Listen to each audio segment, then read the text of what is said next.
大家好，我是佳佳。今天要说的故事是一位大陆粉丝释天远所投稿的鬼故事。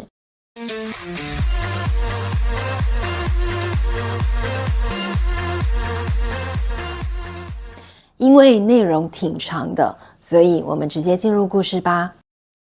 故事开始喽。在辽宁铁马山军区流传着这么一则诡异的传闻。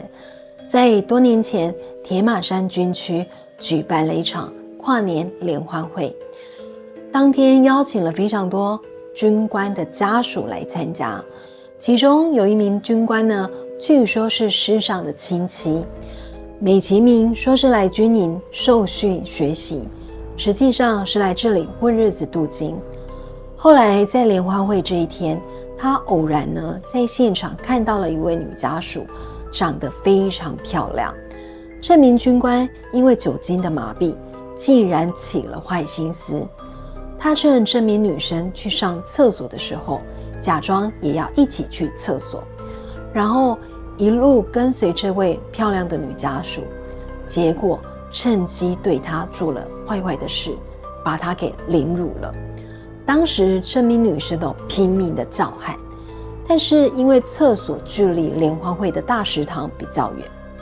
厕所周遭呢又没有其他的人，所以都没有人听到这个女生的叫喊。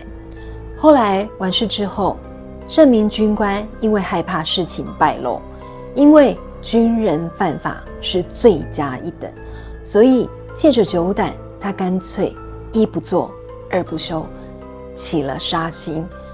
要让这个女生永远无法将这件事情说出去。于是他拿出随身携带的军刀，杀死了这名女家属，并且把尸体分成了大大小小的30几块，用厕所的马桶冲进了下水道，还用大量的水冲洗了所有的血迹，接着把厕所打扫得干干净净。经过这一番折腾后，完全看不出来10几分钟之前这里曾经发生过一起奸杀案。等清理完现场之后，军官又故作镇定，回到联欢会现场，跟其他的军官还有家属一起谈笑风生，跟10几分钟前凶残的行径比起来，简直是天壤之别。这名女家属的丈夫，也就是共同参加联欢会的另外一名军官，他发现自己的妻子去厕所之后，竟然过了很久还没有回来。因为担心妻子的安危，于是便离开了大食堂，到厕所寻找妻子。来到了女厕门口，大声地喊了几声妻子的名字，可是都没有人应答。他本来想要进去女厕查看，但是呢又怕被人看见误以为他是个变态，所以他就回去找了几名跟自己关系还不错的战友，还有他们的妻子，一起来到了女厕所门口。这几名战友的妻子先进去查看了一番，现场除了满地的积水，并没有发现什么。后来在门口等待的几名男军官，随后呢也一起进入到女厕，同时呢也没有看出任何的异状。几个人又去了大食堂附近还有厕所的周遭呢找了几圈，依然没有发现这名军官妻子的身影，所以他们马上将这件事上报给上级领导。领导听完之后，为了不影响整个联欢会，所以并没有大张旗鼓派人去找，而是不动声色的让自己的副手去查看监控，并询问军区大门的哨兵，看看有没有可疑的人员进入。副手调查之后呢，回来汇报，并没有查到军官的妻子有外出离开的画面，也没有任何可疑人员进入到军区。这个时候，整个跨年联欢会已经接近尾声，领导迫不得已告诉了在场所有的军官跟家属，有一名军官的妻子失踪了，号召大家一起帮忙寻找。找了大概1个多小时之后，实在是找不到，最后只能上报给军区首长以及有关的部门。相关部门接到消息之后呢，非常的重视，因为好好的一个活人竟然在军区里面莫名失踪，这可是一件非常严重的问题啊。于是马上派人到铁马山军区调查，在军区相关领导还有有关的部门互相的配合，调查好长一段时间哦，也都没有找到关于这名失踪军官妻子的任何消息。因此这件失踪案也就不了了之。直到几个月后，军区在清理化粪池，才从化粪池里面发现了许多已经高度腐烂的石块。这起案件直接就从失踪案转变为杀人案，引起了军区领导还有相关部门的高度重视，决心呢一定要破获这起案件。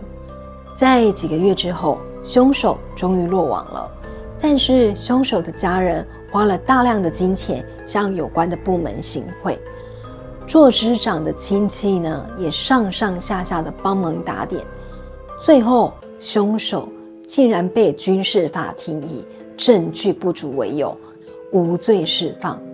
凶手回到了铁马山军区继续当起军官，但是由于担心被死者家属报复，他的师长亲戚就将这一名凶手调往另一个营区。就在大家以为这件事情就这样不了了之的时候，军区内却发生了不可思议的事情。某天，有2名士兵站完岗，正在回到宿舍的路上，途中就经过当初案发的厕所，结果竟然听到里面隐隐约约传来了女子哭泣的声音。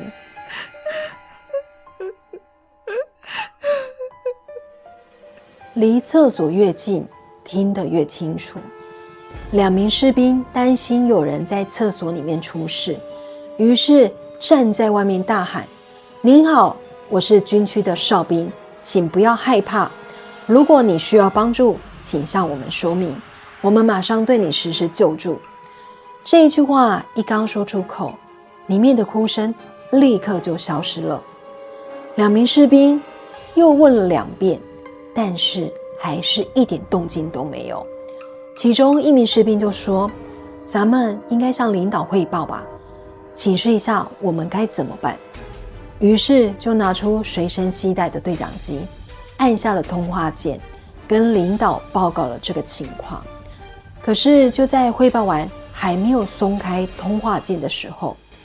女生厕所里面突然传来了女子撕心裂肺的哭喊声。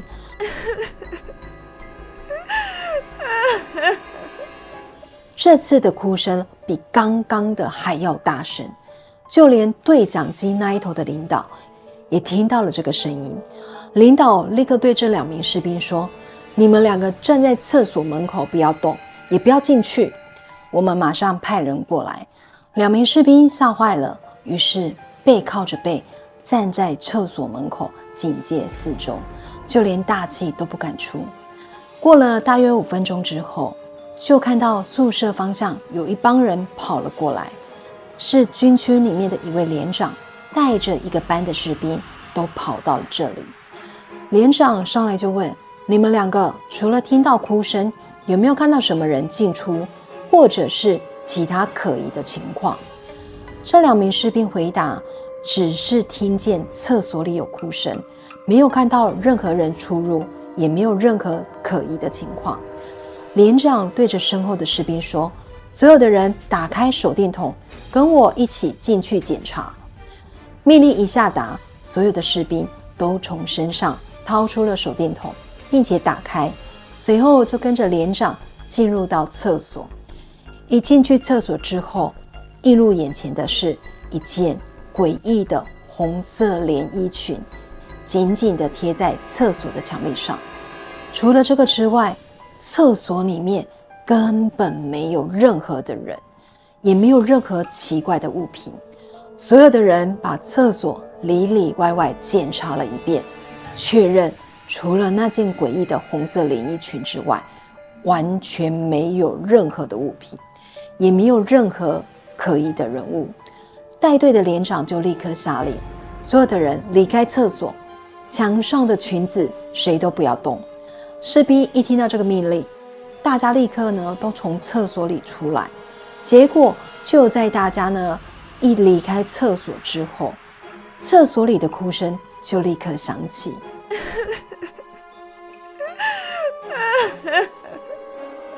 在场所有的人都听得清清楚楚，不但这群士兵全吓懵了，就连带队的连长啊也吓了一大跳。没有人敢再进去这个厕所。这个时候，连长就拿出了对讲机，把当前的情况报告给上级，再由上级层层上报，一直报告到团长那。团长接到消息，马上就过来了，听连长仔仔细细的将整件事情所有的经过全部讲了一遍。团长呢就下令从军械库里拿出一把9.5式的突击步枪和满满一个弹夹的子弹。等枪拿过来之后，团长命令连长举枪向女厕所射击。虽然连长心中100万个不愿意，但是碍于官位就比人小啊，只能服从命令，毫不犹豫地拿起枪，对着女厕砰砰砰砰砰疯狂地扫射起来，直到把整个弹夹里的子弹全部打光了。整个女厕所连门带窗户也全都被打得稀巴烂。枪声停止之后，团长就下令把整间厕所不论男厕还是女厕全都封锁起来，不准任何人进入。而且呢，还让人去库房里拿了隔离用的栅栏，在附近围了一圈，之后让所有的人回到宿舍。这件事情隔天呢就在军区内传开了。神奇的是，经过团长这样一顿操作，女厕所呢真的没有出现女子哭泣的声音哦。就在大家以为这件事情就这么结束的时候，没想到过没几天，军区里就发生了大事情。首先是集体保养枪械的时候，一个不小心，枪支竟然走火了，并且当场打死了一名士兵。后来呢，又有一名士兵在驾驶汽车的时候，汽车突然不受控制，撞死了一名路过的士兵。再后来就是当天朝着女厕所开枪的连长，竟然无缘无故的失踪了。领导发动了整个军区的人去寻找，找了好几天之后，才在军区附近的山上发现已经吊死多日的连长。因为接二连三的事故，让当时下达命令的团长私底下呢被人骂得很难听，而且被上级首长狠狠地批了一顿，差点职位不保。直到有人建议找了专业的人士来处理，让他们在厕所旁边用土堆叠成一个类似蝎子形状的小山坡，然后再用推土机将厕所给铲平。从此呢，才没有再出现女鬼的哭泣声，也没有再频繁的发生一些死亡的事故。故事说完了。看完这个故事之后，我觉得可惜的是，并没能知道凶手的下场。不过我相信欠人的总是要还的，就算让凶手好运躲过这一世，我相信下一世他要还的会更多。今天的故事大家还喜欢吗？这是大陆的粉丝释天元所投稿的故事哦。当时收到这封信，满满的简体字，让我是又惊又喜。惊讶的是，我的粉丝竟然拓展到大陆去了。开心的是呢，谢谢大家不介意我是 YT 小透明，都非常愿意投稿以及分享自己的故事给我。再次跟大家说声谢谢你们的支持，我爱你们哦。要投稿故事的朋友，可以将故事寄到我的信箱 1111000A 小老鼠 gmail.com。 在影片的说明栏里也能找到我的信箱哦。如果有婚礼、尾牙、活动、商演等需求，请加入我们爱先锋官方 LINE 小老鼠869IXXVK， 我们用心在活动的每个细节。下星期五晚上9点，记得锁定我的频道来听我说故事哦。我是佳佳，我们下周见，拜拜。